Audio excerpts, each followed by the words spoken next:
I spent a total of 20 years in prison. I was incarcerated 11 times. The shortest sentence was 3.5 months and the longest was 4 years.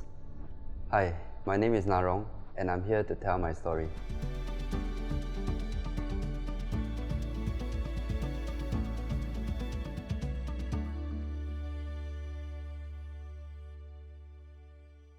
I was addicted to sleeping pills when I was 18 years old. Over the years, my addiction became worse. I was first caught stealing at the age of 20 while I was intoxicated. When my parents first knew about it, they were upset. They tried to help me by taking me to many psychiatrists. They gave me different diagnoses, but this visit to the doctor didn't help me much. I still remember the first time I was arrested. I had 3 charges: stealing, possession of VCDs, and assaulting a policeman. For that, I was put behind bars for 3.5 months. After I was released from prison, I relapsed again 4 months later, and I committed another theft and subsequently was arrested again. This went on for the next 20 years. I went in and out of prison 11 times, and prison was like a second home to me. Now thinking back, I actually spent more time in prison than at home with my parents. Over the years, my parents knew what would happen repeatedly, so eventually I drifted apart from them and were no longer close. My circle of friends also shrunk over the years. They cut me out of their life entirely because I kept trying to borrow money from them when I was intoxicated. Due to the frequent incarceration, I worked for only a very short period of time throughout the 20 years. It did not help when I was diagnosed with ADHD in my early 30s.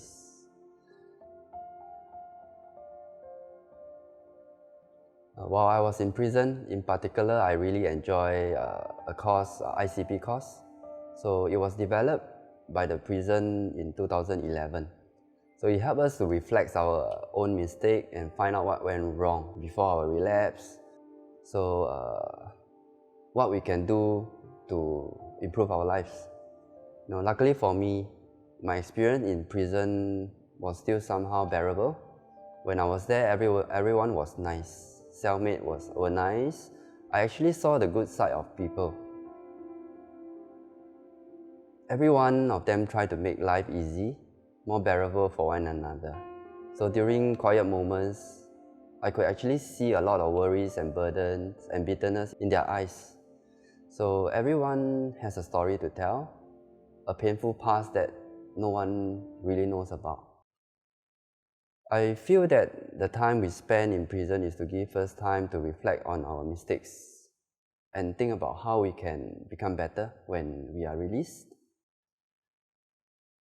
The hardest part for me during imprisonment was in June 2015. My dad died of sepsis. He was diabetic and had to amputate his legs. But it was too late.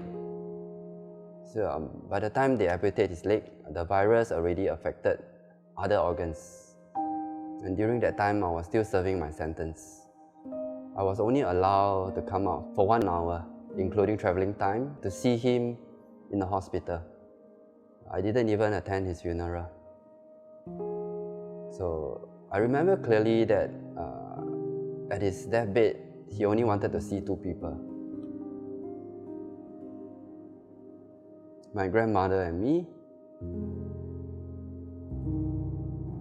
I felt that I have let him down, and I regretted not being by his side.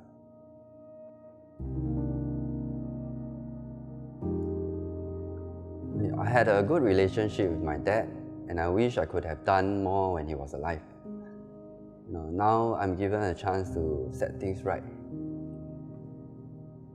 I wanted to become a better person and be a good son to my mom, and I guess that's the only way to thank my father. So by God's grace, I have found a new job in a big hotel. This hotel has kindly offered me a few options to choose, so I am very grateful for the opportunity. to restart my life. And I'm also grateful for my colleagues who accept me for who I am. When I was young, tattoos were very popular. I mixed with wrong company. I was so influenced to get ink. Over the years, technology has become better and better, and tattoo looks nicer.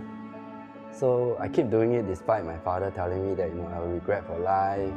You will know when you're in your 40s. I understand now what he's trying to tell me. I regretted getting tattoo for now. I regretted. In total, I have 12 tattoos on my body. Some on my arms, my chest, my back, and my legs. Removing tattoo is very expensive. But I want to remove my tattoo so I can start afresh and hopefully mend my relationship with my family. Hopefully the scar will remind me of what my father has taught me. I'm really grateful that Radium Medical Aesthetics has a CSR initiative to help us to get rid of our tattoo regrets so that we can start a brand new life. The doctor and nurses have been really professional and kind. They are nice. I'm glad that Radium is able to take steps to help me erase my past, my regrets. Thank you, Radium.